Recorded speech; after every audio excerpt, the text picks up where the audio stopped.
Mi nombre es Julia Romero, tengo 37 años y jamás imaginé que estaría sentada en una estación de policía, escuchando a mi propio hermano mentir descaradamente sobre un atropello que mató a una familia entera. Mire, comandante, dijo Rodrigo, mi hermano menor, gesticulando con falsa preocupación. Julia no está bien de la cabeza últimamente. Perdió su empleo hace algunos meses y desde entonces solo bebe. Permanecí callada en la silla de plástico, observando a Rodrigo representar su papel de hermano responsable, mientras el comandante Salazar anotaba cada palabra de aquella farsa. Pero lo que Rodrigo no sabía es que yo había pasado los últimos 15 años investigando crímenes mucho peores que aquel atropello cobarde que él cometió en la autopista central. Y cuando el comandante Salazar descubriera quién era yo realmente, la vida perfecta de mi hermano se derrumbaría como un castillo de naipes, porque a veces, la persona que más subestimas es exactamente aquella que tiene el poder de destruir tu vida entera con una única llamada, asterisco. Pero antes de continuar, asegúrate de estar ya suscrito al canal y escribe en los comentarios, ¿desde dónde estás viendo este video? Asterisco. Sentada en aquella estación de policía en el centro de la Ciudad de México, observando a mi hermano Rodrigo mentir con la soltura de un político en campaña, me recordé cuántas veces nuestra familia me trató como la oveja negra. Para ellos, yo era solo Julia, la hermana mayor que nunca consiguió encontrarse en la vida, que trabajaba en algo relacionado con el gobierno y que siempre desaparecía por meses sin dar explicaciones. Comandante Salazar, continuó Rodrigo, ajustándose la corbata cara que usaba para impresionar. Mi hermana está pasando por un momento muy difícil, perdió aquel empleo en la secretaría y desde entonces ha bebido demasiado. Ayer mismo la encontré completamente ebria a media tarde. Era mentira, claro. Ayer yo estaba en la Ciudad de México en una reunión secreta sobre una operación internacional de lavado de dinero. Pero Rodrigo no podía saber eso. Para él, como para el resto de nuestra familia, yo era apenas una empleada pública mediocre que había sido despedida por incompetencia. El comandante Salazar, un hombre de unos 50 años, con cara de haberlo visto todo, me miró con aquella expresión de lástima mezclada con impaciencia que yo conocía bien. Era la misma expresión que veía en los rostros de mis parientes en los almuerzos de domingo, cuando Rodrigo contaba sus últimas conquistas como abogado empresarial, mientras yo permanecía callada, sin poder hablar sobre mi trabajo real. Señora Romero, dijo el comandante, usted llamó ayer denunciando que su hermano estaba involucrado en el atropello de la familia Mendoza en la autopista central. Una acusación muy grave contra un abogado respetado como el doctor Rodrigo. Rodrigo sonrió con aquel aire de superioridad que yo conocía desde la infancia. Siempre fue el favorito de nuestros padres, el hijo brillante que estudió Derecho en la UNAM. Mientras yo, en la versión oficial de la familia, perdida, en una universidad pública sin perspectivas claras de carrera. Comandante, Rodrigo suspiró teatralmente. Julia siempre ha sido un poco inestable emocionalmente. Ya en la adolescencia inventaba historias para llamar la atención. Ahora, con el desempleo y los problemas con la bebida, está empeorando. Ayer ella me llamó gritando, diciendo que había visto mi coche abollado y que yo era un asesino, completamente fuera de la realidad. Observé atentamente la actuación de mi hermano. 15 años investigando criminales me enseñaron a reconocer cuando alguien está mintiendo. Y Rodrigo estaba mintiendo con maestría. El problema es que él no sabía que estaba mintiendo a alguien que había interrogado a traficantes internacionales y desmantelado esquemas de corrupción que movían millones de pesos. El comandante Salazar hizo algunas anotaciones y luego me miró con una expresión que mezclaba irritación y condescendencia. Era obvio que ya había decidido que yo era solo una mujer problemática más, haciendo acusaciones infundadas contra un hombre exitoso. Señora Julia, dijo con aquel tono paternalista que yo detestaba. Hacer una denuncia falsa es un delito. El doctor Rodrigo aquí es un abogado respetado, miembro de la barra de abogados desde hace más de 10 años. ¿Usted tiene alguna prueba concreta de lo que está alegando? Vi su coche, respondí tranquilamente. Ayer por la mañana, cuando fui a su departamento a devolver unos documentos de nuestros padres. El coche negro, matrícula terminada en 372.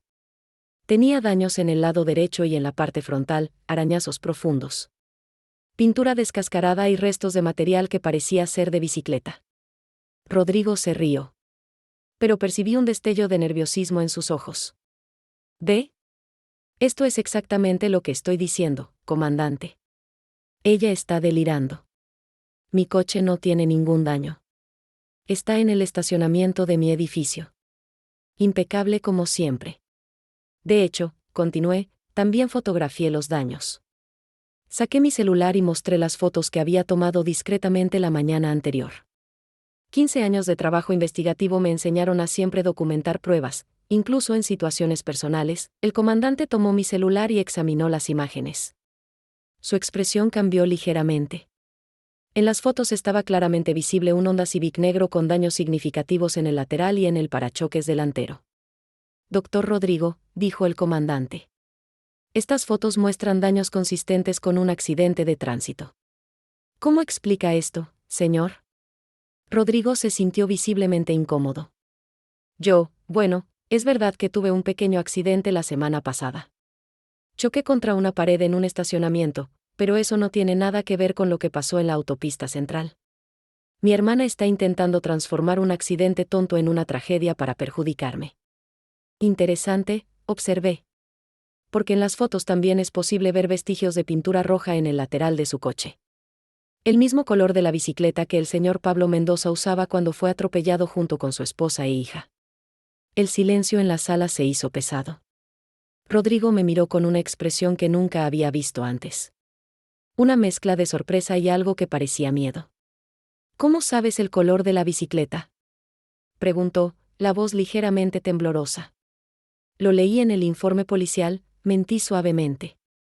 En realidad, lo sabía porque había pasado toda la madrugada estudiando todos los detalles del caso. Usando recursos investigativos a los que mi familia ni soñaba que yo tenía acceso, el comandante Salazar ahora estaba prestando mucha más atención. 15 años de experiencia me enseñaron a reconocer cuando un investigador comienza a tomar un caso en serio. Y yo podía ver que él estaba reevaluando toda la situación. Señora Julia, dijo, usted parece tener información muy detallada sobre este accidente. ¿Cómo una? ¿Cuál era su profesión, por cierto? Rodrigo respondió antes de que yo pudiera hablar. Ella trabajaba con el archivo muerto en la Secretaría de Hacienda. Papelería, esas cosas burocráticas, fue despedida por faltas excesivas y bajo rendimiento. Era impresionante cómo mi hermano conseguía distorsionar la verdad. En los últimos 15 años, yo había trabajado en la Policía Federal, comenzando como agente y subiendo en la jerarquía hasta convertirme en comandante. Mi despido era, en realidad, una transferencia secreta a un equipo de trabajo especial que investigaba corrupción en grandes bufetes de abogados, incluyendo algunos clientes del propio Rodrigo. Comandante, continué, ignorando la interrupción de mi hermano. Además de las pruebas fotográficas, también tengo la hora exacta en que el doctor Rodrigo salió de su oficina el martes por la noche, 23:45. ¿Cómo diablos sabes eso? Rodrigo explotó, perdiendo completamente la compostura. Porque pasé la madrugada investigando sus pasos, Rodrigo. Hablé con el portero de su edificio comercial, verifiqué las cámaras de seguridad del estacionamiento, consulté el historial de su tarjeta de crédito. Usted se detuvo en el bar El Rincón, en la calle Insurgentes, a las 23:50. Bebió 3 copas de whisky pagadas con la tarjeta terminada en 4872 y salió de allí a las 0:20 del miércoles. El comandante Salazar levantó una ceja. Señora Julia, este tipo de investigación requiere acceso a información que una persona común no tendría. Rodrigo estaba pálido ahora. Julia, ¿qué estás haciendo? Esto es acoso. ¿No puedes estar espiándome? El atropello ocurrió a las 0:35 del miércoles, proseguí tranquilamente. A la altura del kilómetro 17 de la autopista central. Exactamente en el trayecto entre el bar El Rincón y su departamento en la colonia Roma. 15 minutos después de que usted salió del bar. Ebrio y conduciendo. La expresión en el rostro de Rodrigo cambió completamente. La arrogancia desapareció, sustituida por algo que parecía pánico mal controlado. Tú no puedes probar nada de eso.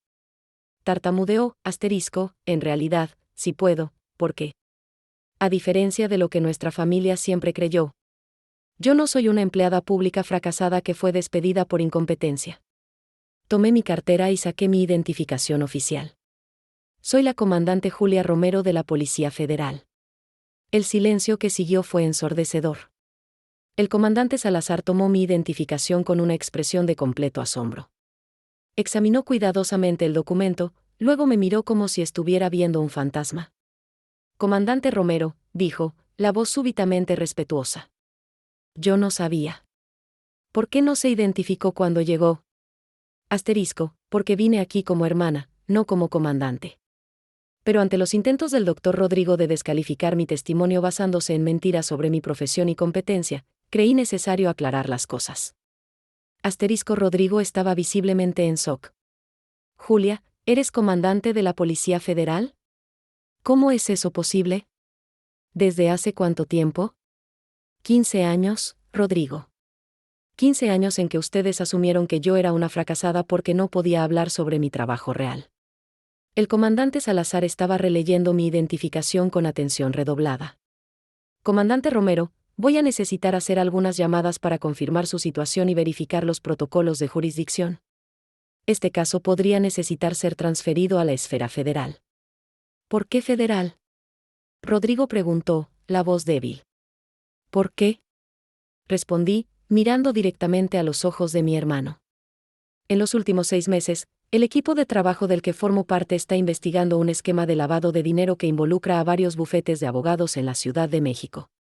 Bufetes que prestan servicios a empresas fantasma ligadas al tráfico internacional. El color desapareció completamente del rostro de Rodrigo. Él sabía exactamente de lo que yo estaba hablando. Y una de las empresas que más mueve dinero sospechoso a través de cuentas jurídicas es la constructora Del Monte. Su cliente desde hace 2 años. Rodrigo tragó saliva. Julia, eso no tiene nada que ver con el accidente. Tiene todo que ver, Rodrigo. Porque el martes, día del atropello, usted no solo regresaba de un happy hour. Usted regresaba de una reunión con representantes de Del Monte para discutir la transferencia de 2 millones de pesos a cuentas en Panamá. El comandante Salazar estaba anotando todo furiosamente. Comandante, ¿estas informaciones forman parte de una investigación oficial? Sí, lo hacen. Y ahora tenemos a un abogado bajo investigación por lavado de dinero, que también es sospechoso de homicidio culposo seguido de fuga. Esto eleva significativamente la gravedad de la situación. Rodrigo se levantó bruscamente de la silla. Esto es una trampa. Estás inventando todo esto para perjudicarme. Siéntese, doctor Rodrigo, ordenó el comandante Salazar con autoridad. Voy a necesitar que usted permanezca aquí mientras verificamos estas informaciones. Pero lo que más me dolía no eran los crímenes de mi hermano. Era recordar todos los años en que él me trató como inferior. Todos los almuerzos familiares donde hacía chistes sobre mi falta de ambición. Todos los momentos en que sugirió que yo debería aprender de su ejemplo de éxito, mientras esperábamos que el comandante Salazar regresara de sus llamadas. Rodrigo me miraba como si estuviera viendo a una persona completamente diferente. Julia, dijo con voz baja. ¿Por qué nunca dijiste nada? ¿Por qué nos dejaste pensar que eras qué, Rodrigo? ¿Una fracasada? ¿Una mujer sin rumbo en la vida, alguien que necesitaba aprender de ti cómo ser exitosa? Él bajó los ojos. No era eso lo que pensaba. Era exactamente eso lo que pensabas. Y no era solo tú, mamá, papá, toda nuestra familia. Ustedes decidieron que mi vida era un fracaso porque no podía explicar lo que realmente hacía. Porque mi trabajo exige secreto y ustedes interpretaron el secreto como vergüenza. Rodrigo permaneció en silencio por algunos minutos. Luego preguntó, ¿siempre supiste sobre Del Monte, sobre los negocios? Lo descubrí hace 3 meses cuando tu nombre apareció en nuestra investigación. Imagina lo que sentí al ver el nombre de mi hermano en una lista de abogados sospechosos de facilitar lavado de dinero para organizaciones criminales. Yo no sabía nada, explotó Rodrigo. Del Monte es una empresa legítima. Construyen edificios comerciales. Rodrigo, ¿realmente creíste que era normal que una constructora pequeña del interior moviera millones de pesos al mes a través de tu bufete? ¿Realmente no hiciste las preguntas obvias? Él no respondió, pero vi en sus ojos que lo sabía. Claro que lo sabía. Los honorarios que Del Monte pagaba eran demasiado altos para ser legítimos. Las operaciones eran demasiado complejas. Involucraban jurisdicciones extranjeras sin necesidad aparente. Y el martes, continué. Cuando estabas conduciendo ebrio después de aquella reunión donde discutieron cómo esconder 2 millones en cuentas offshore, atropellaste a una familia entera.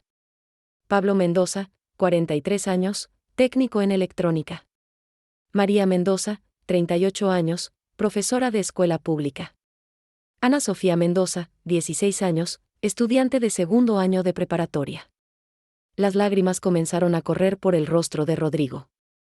Fue un accidente, Julia. No los vi en la pista. Estaba oscuro, estaba cansado, estaba ebrio, y te fuiste. Dejaste a una familia muerta en la carretera y regresaste a casa como si nada hubiera pasado. El comandante Salazar regresó en ese momento, acompañado de otro hombre de traje. Comandante Romero, dijo Salazar. Este es el comandante Rivera de la Delegación de Homicidios. Confirmamos su identidad y su participación en el equipo de trabajo federal. Él coordinará la investigación del homicidio mientras nosotros nos ocupamos de las cuestiones relacionadas con el lavado de dinero. Rodrigo miró de un comandante a otro. Finalmente comprendiendo la dimensión del hoyo en que se había metido. El comandante Rivera abrió un archivo sobre la mesa. Doctor Rodrigo, además de las pruebas fotográficas proporcionadas por la comandante Romero, tenemos nuevos elementos. Las cámaras de seguridad de la autopista captaron su vehículo a la hora del accidente y la pericia confirmó que los daños de su coche son compatibles con el atropello. Rodrigo se desmoronó. Yo entré en pánico.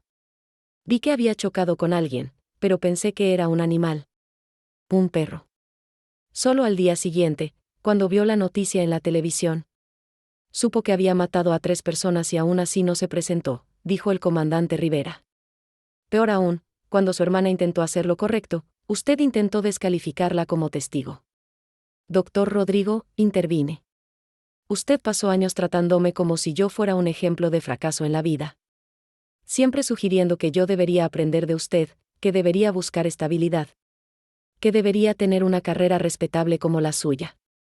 Rodrigo me miró con lágrimas en los ojos. Julia, lo siento mucho, yo no sabía. No sabías porque no quisiste saber. Era más fácil asumir que yo era una fracasada que admitir que tal vez no conocías toda la historia. Y mientras tú me juzgabas, yo estaba dedicando mi vida a proteger a personas como la familia Mendoza. El comandante Rivera continuó, señor Rodrigo. Está arrestado por homicidio culposo calificado por la embriaguez al volante. Omisión de socorro y fuga del lugar del accidente. También será investigado por la Policía Federal por las acusaciones de lavado de dinero. Mientras los policías lo esposaban, Rodrigo me miró una última vez. Julia, ¿puedes perdonarme? Pensé en la familia Mendoza. Pensé en los años de humillación. Pensé en todas las veces que él me hizo sentir pequeña. Insignificante. Rodrigo, perdón es una cosa. Justicia es otra completamente diferente. 6 meses después. Rodrigo fue condenado a 12 años de prisión por los homicidios y 8 años más por la participación en el esquema de lavado de dinero. Su carrera, su reputación, su vida de éxito, todo se desmoronó, y yo recibí un ascenso a superintendente regional de la Policía Federal. Nuestra familia finalmente entendió quién era yo realmente después de 15 años tratándome como la oveja negra, a veces. La persona que más subestimas es exactamente aquella que tiene el poder de cambiar tu vida para siempre. Rodrigo lo descubrió de la peor forma posible. La justicia fue hecha para la familia Mendoza y para mí también. Historias como la de Julia nos demuestran que las apariencias engañan. ¿Qué parte de este giro en la historia te sorprendió más? Cuéntanos en los comentarios, deja tu like y suscríbete para más historias donde la verdad siempre sale a la luz. Hasta la próxima.